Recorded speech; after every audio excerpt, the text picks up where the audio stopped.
नमस्कार, मी रचना लचके बागवे. 365 दिवस 365 स्टोरीज आपण कव्हर करत आहोत. या निमित्ताने रोज वेगवेगळ्या क्षेत्रात काम करणाऱ्या लोकांच्या आपण मुलाखती घेत असतो. आज आपल्या सगळ्यांना विको, पितांबरी, बेडेकर, चितळे हे ब्रँड्स माहिती आहेत. हे आपल्याला का माहिती आहेत? कारण का त्यांची जाहिरात आपण रोज टीव्हीवर बघतो किंवा वेगवेगळ्या माध्यमातून आपण त्यांच्या जाहिराती बघत असतो. तर आज आपल्याकडे ऍडव्हर्टायझिंग एक्सपर्ट आहेत. त्यांचं नाव आहे वीणा बेडेकर मॅडम. 20 वर्ष डायमेन्शन ऍडव्हर्टायझिंग ही त्यांची कंपनी आहे. अधिक माहिती आपण त्यांच्याकडे जाणून घेऊया. नमस्कार मॅडम. नमस्कार. तुमच्या जीवन प्रवासाबद्दल थोडं सांगा. हो, माझ्या जीवन प्रवासाबद्दल सांगण्याच्या अगोदर रचना मॅडम, मी तुम्हाला खूप शुभेच्छा देते आणि तुमचे हे जे काय 365 दिवस 365 अ, उद्योजकांचं, आमच्यासारख्या लहान मोठ्या उद्योजकांचं तुम्ही मुलाखती घेताय, तर ती खूप चांगली प्रक्रिया आहे आणि तुम्हाला त्याच्याबद्दल खूप शुभेच्छा. आणि तुम्ही मला ह्याच्यामध्ये सामावून घेतल्याबद्दल तुमचे खूप धन्यवाद पहिल्या प्रथम. आता माझ्या फॅमिली बद्दल सांगायचं झालं तर अतिशय सामान्य घरातनं मी पुढे आलेली आहे. माझी आई शिक्षिका होती आणि आमच्याकडे बिझनेसचं वातावरण असं काही नव्हतं. माझ्या आईला मी श्यामची आई म्हणते. आणि तिला असं वाटायचं की सामान्य जशी एखादी मुलगी एखाद्या बँकेत ऑफिसमध्ये वगैरे लागते, तसंच माझ्या मुलीने पण 10 ते 6 काम करावं. सो जेव्हा मी बिझनेसचा विचार केला, थोडी मनातनं रुष्ट झाली होती. पण आता ती मला खूप एकदा मी डिसिजन घेतल्यानंतर मात्र तिचा सपोर्ट राहिला. माझ्या सासूबाई पण चांगल्या सपोर्ट त्यांचा पण होता. आणि सगळ्यात महत्वाचं म्हणजे माझा बेटर हाफ नवरा, तो माझ्यासाठी कधी नवरा ह्या भूमिकेत राहिला नाही. तो माझा एक चांगला फ्रेंड होता. म्हणून मी जे काय आहे आज थोडीफार ती त्याच्यामुळे आहे. त्याचं संपूर्ण सहकार्य सपोर्ट मला राहिलेला आहे. त्याने घराची पूर्ण जबाबदारी घेतली, मुलींची जबाबदारी घेतली आणि मुलींनी पण मला खूप सपोर्ट केला. म्हणून मी ही 25 वर्ष सस्टेन करू शकले ऍडव्हर्टायझिंग एजन्सीमध्ये. मॅडम, या क्षेत्रात काम करावं असं तुम्हाला का वाटलं? कारण का 25 वर्षापूर्वी तुम्ही स्वतःची कंपनी स्थापन केली, त्यापूर्वी तुम्ही या क्षेत्रात काम केलं, तर हे क्षेत्र त्यावेळेस फारसं नवं होतं. तर त्याच्याबद्दल थोडी माहिती द्या. ऍक्च्युली जेव्हा मी ग्रॅज्युएट कम्प्लीट झाले तेव्हा मी त्यांना पहिले ह्या इंटरव्ह्यूच्या माध्यमातून धन्यवाद देते की मेलेडी मेकर्सचे पुरुषोत्तम सराफ होते, ते आमच्या रिलेटिव्ह पैकी होते. आणि ग्रॅज्युएशन झाल्यानंतर त्यांनी मी विचारलं की वीणा काय करतेस, तर म्हटलं नोकरीच्या शोधात आहे. आणि नोकरी मिळण्यासाठी त्यावेळेला जे short hand typing, telephone operating जे काही कोर्स होते ते मी केले होते. आणि लायब्ररीचा पण कोर्स केला होता. पण त्यांना म्हटलं नोकरीची आवश्यकता आहे म्हणून मी हे सगळे कोर्स केले. तर ते म्हणले की एक एजन्सी, ऍडव्हर्टायझिंग एजन्सी आहे, तुला मरीन लाईन्सला जायला लागेल, जाण्याची तयारी आहे का? म्हटलं मी कुठेही जाईन जर नोकरी मिळत असेल तर. तर अशा प्रकारे मी त्या ऍड एजन्सी मध्ये लागले आणि पहिल्या प्रथम जाहिरात एजन्सी कशा प्रकारचं काम करते हे मला तिथे गेल्यावर समजलं. आणि मग तिथे गेल्यानंतर मला तो ऍक्च्युली फील आला की अरे वा, किती चांगलं क्षेत्र आहे आणि या क्षेत्रामध्ये आपण जर दीर्घकाळ राहिलो तर किती मजा येईल. कारण त्या एजन्सीमध्ये जे क्लायंट होते ना ते पण खूपच छान होते. म्हणजे HD प्रोडक्शन होतं. नंतर मोहन वाघांच्या चंद्रलेखाच्या जाहिराती होत्या, सई परांजपे होते. नंतर रंगशारदा चे गोखले सर यायचे आमच्याकडे. नंतर म्हणजे असे भरपूर दिग्गज लोक आमच्याकडे जाहिरातींसाठी यायचे आणि त्यांच्याबरोबर कुठेतरी एक आपलं कॉन्व्हर्सेशन होत आहे याचं मला खूप मनापासून आनंद होता. पण अ, ते करताना कुठेतरी आपण ह्या क्षेत्रामध्ये काहीतरी शिकलं पाहिजे असं मला मनापासून वाटायला लागलं. आणि म्हणून मग मी झेवियर्स मधनं तेव्हा ऍडव्हर्टायझिंगचा एक 1.5 वर्षाचा कोर्स होता, तो केला. आणि मग मला कुठेतरी त्याच्यामध्ये आपण काय काय करू शकतो याची साधारण कल्पना आली. नंतर मी आमच्याकडे एक जिमी तलाठी म्हणून यायचे, तर ते 20th century fox, Orion pictures वगैरे या सगळ्यांची कामं करायचे. तर त्याचं मराठी हिंदी असं टायटल लिहिण्याचं काम असायचं. सो त्याचं ट्रान्सलेशन मी करून द्यायचे. आणि मग त्यावेळेला जो एक आमच्या बरोबरचा जो कॉपीरायटर होता, त्यांनी सांगितले की तुझा फ्लो, रायटिंग फ्लो खूप चांगला आहे, सो तू कुठेतरी रायटिंग स्किल सुधार तुझी. आणि म्हणून मी झेवियर कॉलेजमध्येच परत 93-94 मध्ये जर्नलिझमचा कोर्स केला. आणि त्यामुळे मला प्रोफेशनल रायटिंगचा थोडाफार एक बॅकग्राऊंड येत गेली.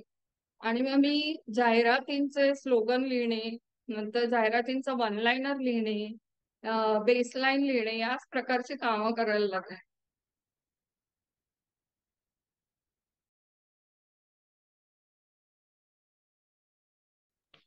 मॅडम, कोणत्याही व्यावसायिकासाठी जाहिरात करणं हे किती गरजेचं आहे त्याच्याबद्दल थोडं सांगा. हो. असं म्हणजे ऍक्च्युली कुठलाही बिझनेस सुरू करताना जसं आपण लॉयर कडे जातो, टॅक्स कन्सल्टंट कडे जातो, किंवा आपण एखादं आपलं दुखणं असेल तर डॉक्टर कडे जातो, तसं मला असं वाटतं की कुठल्याही बिझनेसचा बेस हा सुरू करताना एखादी ऍडव्हर्टायझिंग एजन्सी पण नियुक्त करणं गरजेचं आहे. याचं कारण असं आहे की प्रत्येक वेळेला तुमच्या व्यवसायाला एक नवी पायरी जर तुम्हाला ग्रोथ पकडायची असेल, तर प्रत्येक वेळेला त्याचा एक रिसर्च, त्याचा अभ्यास हे होणं आवश्यक आहे. अगदी असं वाटतं लोकांना की ऍडव्हर्टायझिंग ही एक्सपेन्सिव्ह फॅक्टर आहे, पण मी त्याला म्हणते की चांगली इन्व्हेस्टमेंट आहे. तुम्ही जेव्हा एखादी गोष्ट इन्व्हेस्ट करता तेव्हा त्याची फळं तुम्हाला नक्की लॉंग टर्म मध्ये मिळतात. सो ऍडव्हर्टायझिंग एजन्सी नियुक्त करणं हे अतिशय आवश्यक बाब आहे. अगदी तुम्ही स्टार्टअप मध्ये असाल तरी तुमच्याबरोबर एखादी ऍड एजन्सी हवी. जसं आहे स्टार्टअप मध्ये सुद्धा तुम्ही सीए कडे जाताच की तुम्ही बँकेमध्ये लोन साठी जाता, सो तुम्ही त्याचप्रमाणे एका ऍड एजन्सी मध्ये सुद्धा जाणं गरजेचं आहे. कारण कम्प्लीट ऍडव्हर्टाइज एजन्सी जी असते ती तुमचं मार्केट रिसर्च करते की तुमचं प्रॉडक्ट एखाद्या मार्केटमध्ये जर जायचं असेल तर ते किती आवश्यक आहे आणि तिथे काय बॅकग्राऊंड आहे, काय मार्केट आहे तिथे. सो ती एक ऍड एजन्सी ते अनालाइज करू शकते. नंतर तुमची जी तुमचा बिझनेस आहे, तुमचं प्रॉडक्ट आहे, हे कुठल्या प्रकारे कॉन्सेप्च्युअल लेवलला तुम्हाला नेता येईल याचं पण आयडिया क्रिएशन, कंटेंट, कॉपी, हे सगळं तुमचं कंपाईल जो कोण करत असेल तर ऍड एजन्सी करते. म्हणजे असं एखादा तुम्ही एखादं तुमच्याकडे 1 लाख रुपये आहेत आणि तुम्ही फायनान्सर, पोर्टफोलिओ मॅनेजमेंट जो करतो त्याच्याकडे जाता आणि त्याला विचारता की हे मला इन्व्हेस्ट करायचं. सो हे जसं तुम्ही विचार, तसं ऍडव्हर्टायझिंग एजन्सी तुमचं मीडिया प्लॅनिंग, मीडिया स्ट्रॅटेजी ठरवते. तुमचं मीडिया प्लॅनिंग, मीडिया स्ट्रॅटेजी कुठेही चुकली तर तुमच्या असं लोक म्हणतात मागे ऍडव्हर्टायझिंग मध्ये रिस्पॉन्स मिळत नाही, ह्याचं कारण तुमचा मीडिया चुकतो. तर मीडिया प्लॅनिंग आणि स्ट्रॅटेजी ही पण खूप अत्यावश्यक गोष्ट आहे आणि यासाठी सुद्धा तुम्हाला ऍडव्हर्टायझिंग एजन्सीची गरज आहे की जी एक्झिक्युशन करते.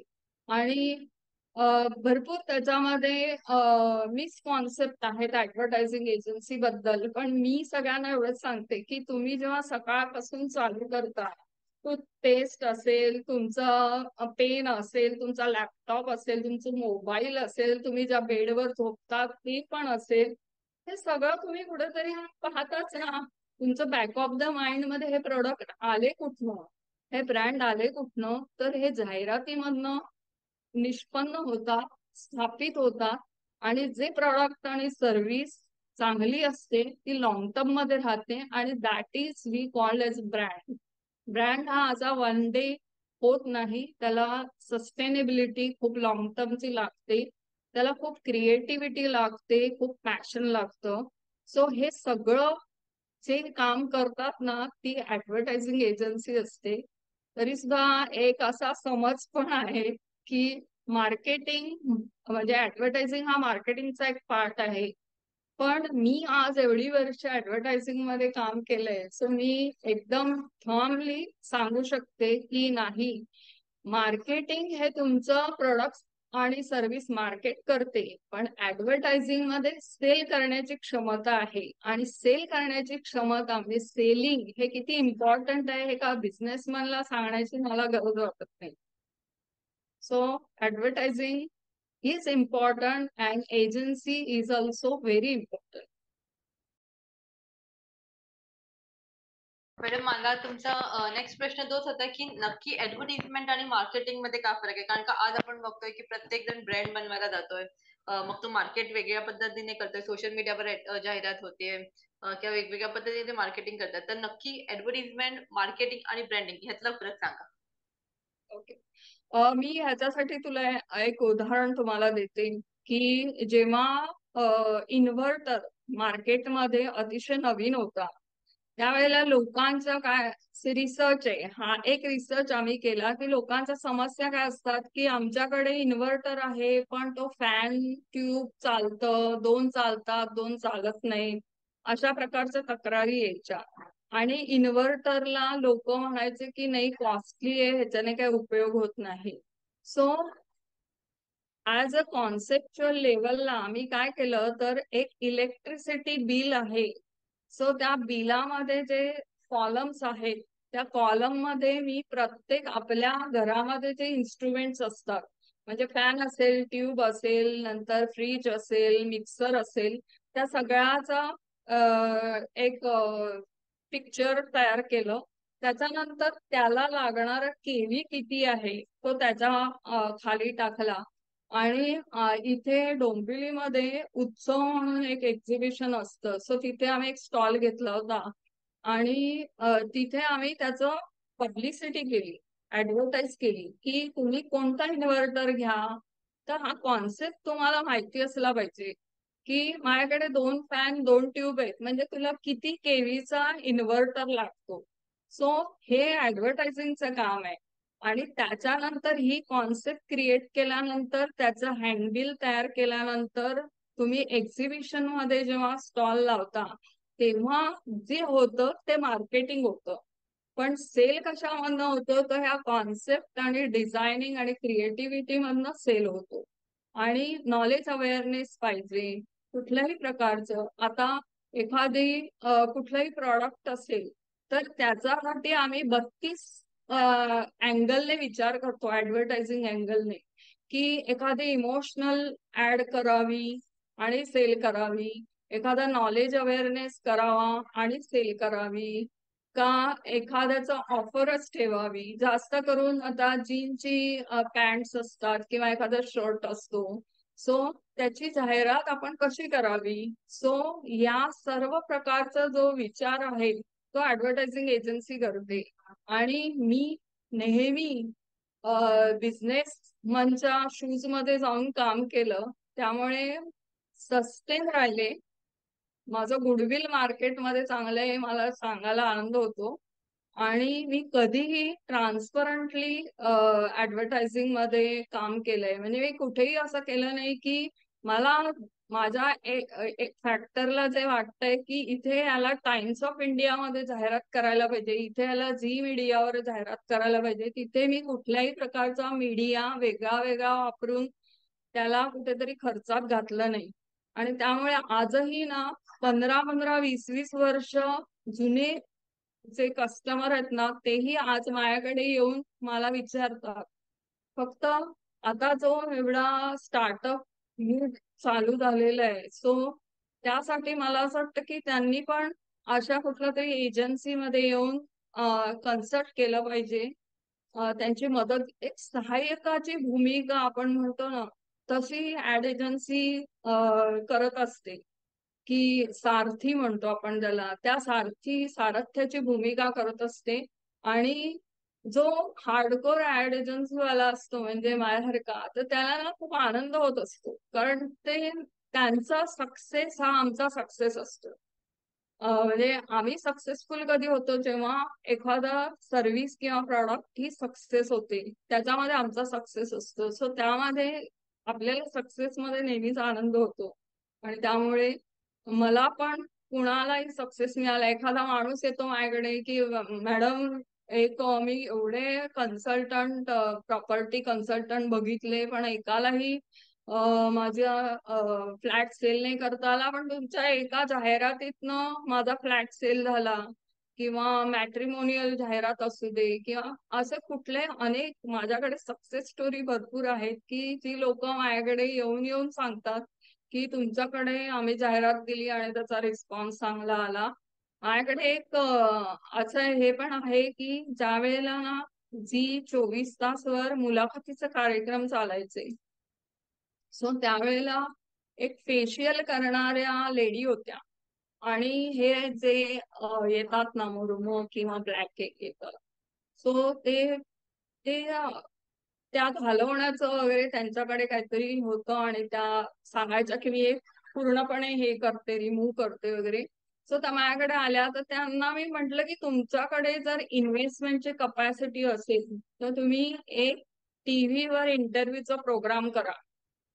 सो त्यांनी तो केला, आणि त्याच्यानंतर मी त्यांच्या क्लिनिक मध्ये जेव्हा जायची वेळ आली तेव्हा त्यांच्याकडे ना पनवेल, पुणा असे हे पेशंट्स बसले होते. आणि ती रिसेप्शनिस्टला मी म्हटलं मला जस्ट हाय हॅलो करायचंय. तर ती म्हणली की नाही नाही, तुम्ही आता अपॉइंटमेंट घेऊन या आणि मगच तुम्हाला हाय हॅलो पण करायला मिळेल. मग हे बघून मला खूप आनंद आला की म्हणजे एक सक्सेस त्यांना मिळाला, अर्थात त्यांचं प्रोडक्ट आणि सर्व्हिस पण तशी दमदार होती. म्हणूनच मी म्हंटल की आम्ही सारथ्याची भूमिका करतो, आम्ही सहाय्यकाची भूमिका करतो. आणि सहाय्यक जेव्हा असतो, तो ज्याला सहाय्य करतो, तो त्याला सक्सेस मिळाला की अर्थातच त्याचा थोडा आनंद आम्हालाही होतो. So, अशा प्रकारचं काम करण्याची उर्मी आणि पॅशन माझ्यामध्ये आहे, आणि म्हणूनच 25 वर्ष मी आज हे सारथ्य करते. त्याचबरोबर महाभारत ही सिरियल खूप गाजलेली आणि त्याच्यामध्ये मैं समय बोल रहा हूँ हे वाक्य तुम्ही दिलेलं. त्यासोबत लालबागचा राजा सगळ्यांना माहिती आहे, त्याचं मार्केटिंग आणि ब्रँडिंग साठी देखील तुम्ही काम केलं, तर त्याच्याबद्दल थोडी माहिती द्या.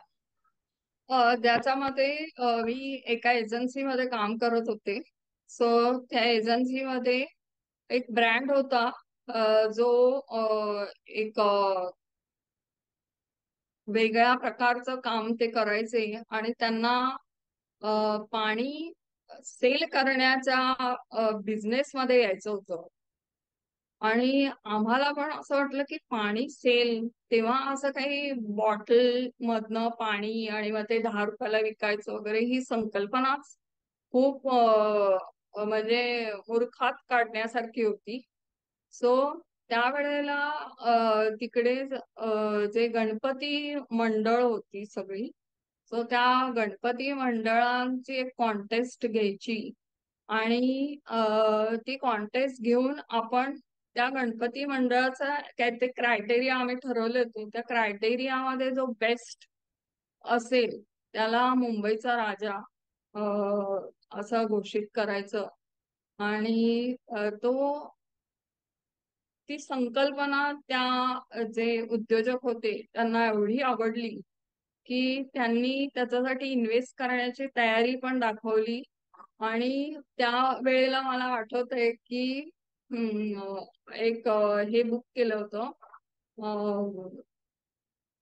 फ्लाईट बुक केलं होतं. आणि त्या फ्लाईट मध्ये बसून मला वाटतं रूप की राणी चोरों का राजा काहीतरी पिक्चर होता तेव्हा, तर श्रीदेवी आणि त्यांनी त्यातनं पुष्पवृष्टी केली होती, जो लालबागचा राजा डिक्लेअर झाला होता त्यानंतर. आणि त्यानंतर तो एवढा फेमस झाला की आज म्हणजे त्याची प्रसिद्धी मला सांगण्याची काही वेगळी गरज नाहीये. सो अशा कॉन्सेप्ट मधनं काय होऊ शकतं, याची कल्पना जेव्हा निर्माण होतं तेव्हा कदाचित नसते, ती पुढे जाऊन त्याची एक सक्सेस स्टोरी होते. सो अशा म्हणजे माझं काय म्हणतात मला, नशीब चांगलं की अशा वेगवेगळ्या कॉन्सेप्टच्या जेव्हा इव्हेंट्स झाले काही, तेव्हा मी त्या एजन्सीचा एक भाग होते, याचा मला खूप आनंद आहे. आणि त्यामुळेच एक ती व्हिजन वेगळ्या प्रकारची येत गेली माझ्यामध्ये. अदरवाईज माझ्यामध्ये एवढा फरक नसता आला, तरी सुद्धा मी आज तुमच्या या मुलाखतीच्या माध्यमातून नक्की सांगू इच्छिते की जर एखादा मेंटॉर मला मिळाला असता माझ्या करिअरच्या म्हणजे जेव्हा मी यंग होते त्यावेळेला, जेव्हा मी असं ठरवलं की मला बिझनेस करायचा आहे किंवा मी एजन्सी चालवेन, सो मी एजन्सी चालवली की माझ्या कम्फर्ट करता चालवली. म्हणजे मला घर आणि बिझनेस असं दोन्ही मॅनेज करता यावं म्हणून मी चालवत होते. पण त्यावेळेला एक करिअर म्हणून जर मला कोणी मेंटॉर मिळाला असता की तुझ्यामध्ये हे ड्रॉबॅक्स आहेत, सो ह्याच्यावर तू काम कर तर तुला अधिक चांगला फायदा होईल, तर ते जास्त तेव्हा मला त्याचा फायदा झाला असता. आणि असे आता जसे वेगवेगळ्या प्रकारचे ट्रेनिंग होतात, तसे ट्रेनिंग तेव्हा एवढे नव्हते किंवा मग त्या ट्रेनिंगची इन्फॉर्मेशन कधी माझ्यापर्यंत आली नसेल, असं पण असेल. सो त्या प्रकारची ट्रेनिंग मग जरी मी घेतली असती तरी एक वेगळं काहीतरी अजून मला करता आलं असतं. पण ते झालं नाही. पण मी आता या माध्यमातून जे लोक स्टार्टअप मध्ये वगैरे आहेत त्यांनी भरपूर ट्रेनिंग करावं किंवा एखादा मेंटॉर पकडावा त्यांच्या बिझनेसच्या ग्रोथसाठी. तर त्याचा खूप चांगला फायदा होतो. नंतर आपले ड्रॉबॅक्स पण आपल्याला समजले पाहिजे. तसं एखादा म्हणजे माझ्याकडनं जे काम करून गेले किंवा मी ज्यांच्या संपर्कात आले, सो मला माणूस ओळखायला मी खूप वीक होते. आणि त्यामुळे मी भरपूर वेळा अडचणीत पण आले की ज्यांना मी सहाय्य करायला गेले त्यांनीच मला खड्ड्यात टाकलं, असं पण झालं. सो माणूस समजणं, माणूस ओळखणं हे ज्यांना जमतं ते अतिशय चांगले बिझनेसमन होऊ शकतात. सो याचं पण एक ट्रेनिंग बिझनेसमनने घेतलं पाहिजे असं मला अतिशय मनापासून वाटतं. 2014 आणि 16 मध्ये जेव्हा माझी मुलगी MBA करत होती, सो तिचा मी जरा पुस्तकांचा अभ्यास करत होते. आणि त्यावेळेला मला वाटलं की हा असा प्रोफेशनल टच आपल्याला हवा आहे. आपल्याला जर आपण याचा अभ्यास केला तर एक वेगळी दिशा आपल्याला कदाचित मिळू शकेल. म्हणून मी त्यावेळेला वेलिंगकरकडे MBAचा एक 2 वर्षाचा अभ्यासक्रम होता, तो मी केला. आणि तो केल्यानंतर मला असं जाणवलं की हे जर मी माझ्या सुरुवातीच्या काळात केलं असतं तर एक करिअरचा वेगळा टप्पा मला गाठता आला असता. सो हे पण आता म्हणजे ह्या वयाच्या या स्टेजला मला हे जेवढे काय मी म्हणजे राहिलंय माझ्याकडनं ते मला समजत गेलं. जसं जसं मी एखाद्या नेटवर्किंग ग्रुपमध्ये, हल्ली नेटवर्किंग ग्रुप असतो त्याच्यामध्ये मी जात राहिले, मग मला समजलं की लोक कोणत्या प्रकारचा विचार करतात, ट्रेनिंग म्हणजे काय, मेंटॉर म्हणजे काय, हे नेटवर्किंग ग्रुपमधनं मला उमजत गेलं. सो नेटवर्किंग पण चांगलं आहे. फक्त नेटवर्किंग मध्ये मला खूप सारं असं वाटलं की त्याच्यामध्ये तुम्ही, जसं मी म्हणते की मी सहाय्यकाची भूमिका करते, तसं एखादा तुमचा मेंबर तुमचा सहाय्यक झाला तर तुम्हाला जास्त सक्सेस मिळतो. असं नेटवर्किंगच्या माध्यमातून. आणि एखादा प्रोडक्ट तुमच्याकडे पाहिजे हो की ते प्रॉडक्ट तुम्हाला पूर्ण म्हणजे इंटरनॅशनल नॅशनल लेवलला न्यायचं आहे आणि त्यासाठी तुम्हाला रिप्रेझेंटेटिव्ह पाहिजे, तर तुम्हाला नेटवर्किंगचा खूप फायदा होईल. सो हे सगळं अभ्यास करायला मिळाला.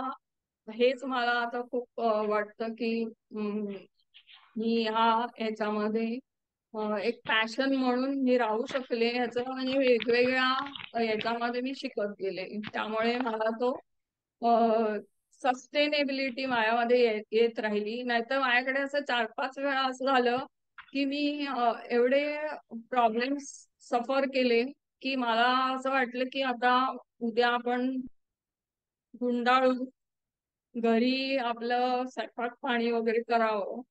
पण ज्या दिवशी दुसऱ्या दिवशी मी उठेन त्या दिवशी माझ्याकडे एखादी आरो आलेली असायची आणि मग मला परत नवीन उमेद यायची आणि मी नव्या उमेदीने काम करायचे. सो हे तुमच्याकडे जेव्हा येतं जेव्हा तुम्ही आपल्या बिझनेसवर प्रेम करता, तर प्रेम करताना त्याच्यामध्ये अडचणी येणार, पण तुम्हाला ते प्रेम ते वेळ तुम्हाला ते गुंडाळत गुंडाळत घेऊन जातं. तसं माझं झालं आणि त्यामुळे मी जे काय आता आहे ती त्यामुळे आहे. तुम्ही साधारण 35-36 वर्ष काम करत आहात. तर या सगळ्या एज मध्ये अनेक वेगवेगळे चॅलेंजेस तुम्हाला आले असतील. तर या ह्याच्यामध्ये तुम्ही संसार, करिअर, बिझनेस, मुलं हे सगळ्या गोष्टी कसे सांभाळतात? कारण का आजची जी तरुण मुलगी आहे, तिला कुठेतरी प्रॉब्लेम्स फेस करावे लागतात, की मी घर सांभाळू की करिअर करू की काय करू? तर त्याच्यामध्ये ती खूप गोंधळून जाते. तर ते तुम्ही कसं सांभाळत त्याच्याबद्दल थोडं मार्गदर्शन करा. मार्गदर्शन नाही पण माझा स्वतःचा अनुभव सांगते किंवा आता माझ्या मुली मी बघते तर त्यांचा अनुभव मी सांगते किंवा माझ्या मैत्रिणी आहेत, माझे जे भेटतात वगैरे. सो एखादा सर्व्हिस असेल किंवा बिझनेस असेल तर जेव्हा एखादी स्त्री ती करते तेव्हा पुरुष कसा पटकन सोडून जातो. काय काम सोडून गेला तरी कोणी काही बोलत नाही, पण स्त्री जर असं काम सोडून गेली एखादं स्वयंपाक पाण्याचं किंवा मुलांचं वगैरे तर तिच्याकडे ते बोट दाखवलं जातं. सो मी ह्या सगळ्या माध्यमातून म्हणजे सांगू इच्छिते की आता जर महिला बाहेर पडल्या आहेत घराच्या, त्या कुठे कुठे आपली भूमिका बजावत आहेत, खूप करिअरिस्ट आहेत, खूप प्रोफेशनल आहेत. सो ते करताना त्यांच्या कुटुंबाचं, प्रामुख्याने त्यांच्या बेटर हाफचं, त्यांच्या सासू सासऱ्यांचं त्यांना सहकार्य असेल तर तो पूर्ण प्रवास त्या आनंदाने हे करू शकतात सक्सेसफुली. त्यांचं ते सगळं करिअर चालतं. अदरवाईज मग स्ट्रेस येतो. हल्ली मुलींना काय काय व्याधी आले, बीपी आलंय, डायबेटीस आलंय, नंतर काय काय होतं. तर स्ट्रेस त्याच्यामुळे वाढतो आणि तो स्ट्रेस कमी करण्यासाठी यांनी आपल्या कुटुंबाने एक सहाय्यकाची भूमिका नक्की करायला पाहिजे. मुलीने स्वयंपाक पाणी केलंच पाहिजे आणि तिने नोकरी पण करावी किंवा बिझनेस करावा, पैसे कमवावे. तर हे सगळं मॅनेज करणं कठीण आहे. सो त्याच्यामध्ये सहाय्यकाची भूमिका ही अतिशय आवश्यक आहे असं मी ते सांगते. मला पण माझ्या पण या ह्याच्यामध्ये असं व्हायचं की भरपूर प्रसंग असायचे, सेरेमनी वगैरे, ज्याला मी अटेंड नाही करू शकायचे. सो पण हे ऍक्सेप्ट केल्यामुळे मी ते निभावलं, अदरवाईज मग ते नसतं झालं. सो हे लक्षात घेतलं पाहिजे असं मला वाटतं. मॅडम, मी तुम्हाला एक शेवटचा प्रश्न विचारेन की तुमचे ड्रीम प्रोजेक्ट काय आहेत? हो, माझं एक ड्रीम प्रोजेक्ट आहे जे 2005 साली मी जेव्हा खूप तुला आठवत असेल तर फ्लड आलं होतं आणि आपली मुंबई जी एकदम खूप नेहमी हलचल असते त्याच्यामध्ये ती 3 दिवस स्थिरावली होती आणि सगळं विस्कळीत झालं होतं. सो मला तेव्हा असं मनात विचार आला की हे सगळं असं थांबलं का आणि इतकी वर्ष आपल्या स्वातंत्र्याला झाली आणि तरी सुद्धा आपण अजून इथेच आहोत. सो त्यावेळेला मी एक संकल्पना तयार केली होती की एक जर्नलिझमचा माझा बेस होता आणि ऍडव्हर्टायझिंगचा, सो मी ते लिहू शकले. लिहिलं मी मिशन इंडिया नावाने आणि ते रजिस्टर पण केलं मी, द थॉट प्रोसेस. आणि मी चॅनलला पण फिरले, पण समहाऊ त्या सगळ्या चॅनल मधले जे प्रोडक्शन वाले होते ते मला म्हणायचे की ह्याच्यामध्ये एंटरटेनमेंट फॅक्टर आणा. सो तेव्हा मला त्यांच्या डोक्यातला एंटरटेनमेंट फॅक्टर कळला नाही, उमगला नाही. आणि मग त्याच म्हणजे माझा प्रोजेक्ट असं होतं की एक लहान मुलगा आपला फ्लॅग उंचावण्याचा प्रयत्न करतोय, पण आपल्या देशाचा फ्लॅग उंच उभारणं ही ताकदीची भूमिका आहे आणि त्यासाठी सगळ्यांचं सहाय्य आवश्यक आहे. त्यासाठी सगळ्यांची पॅशन, सगळ्यांचं लव, अफेक्शन त्या भारताला असलं तरच तो फ्लॅग चांगला उभारेल, चांगला लहरेल, अशी ती थॉट प्रोसेस होती.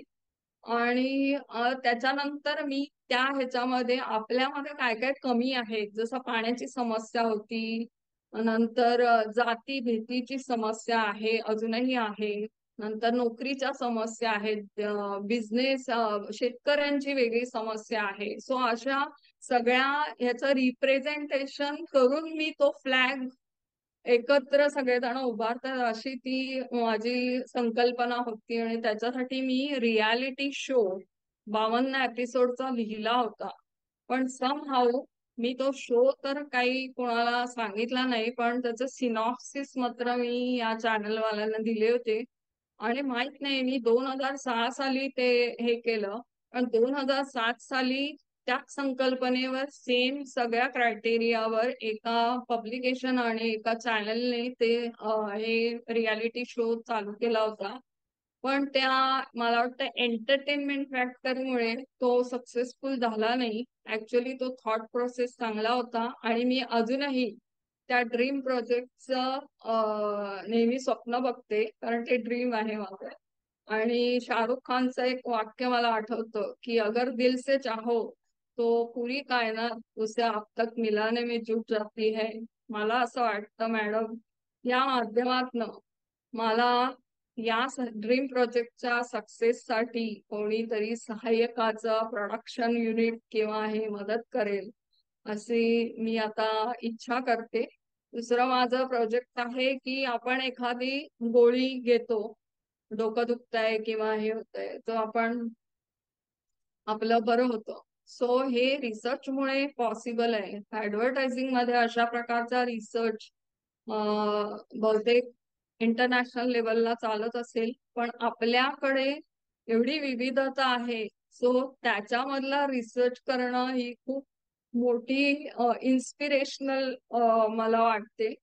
की वेगवेगळ्या भाषा आहेत, वेगवेगळी संस्कृती आहे आणि त्याच्यामध्ये वेगवेगळे प्रोडक्ट सर्व्हिसेस आहेत. सो त्याच्यामध्ये कुठेतरी रिसर्च व्हावा. सो एखादं ट्रेनिंग सेंटर किंवा एखादं रिसर्च मला करायची इच्छा आहे. आणि त्यासाठी मी ऍक्च्युली नेटवर्किंग मध्ये मी जाते की मला वेगवेगळ्या प्रकारचे बिझनेस भेटतील आणि त्यांचा रिसर्च पेपर ऍडव्हर्टायझिंगच्या माध्यमातून मी लिहून काढेन.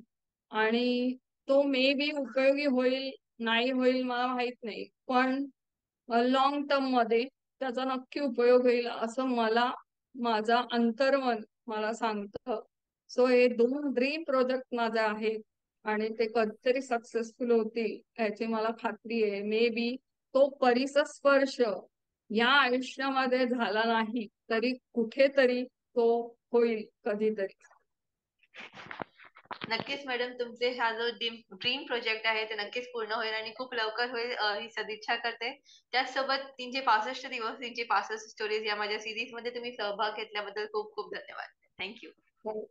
तुझे पण खूप खूप धन्यवाद मला या तुझ्या प्रोजेक्ट मध्ये सहभागी करून घेतल्याबद्दल. आणि खूप शुभेच्छा तुझ्या करिअर पाथला. आणि खूप सक्सेसफुल होणार याची मला खात्री आहे. So thank you very much.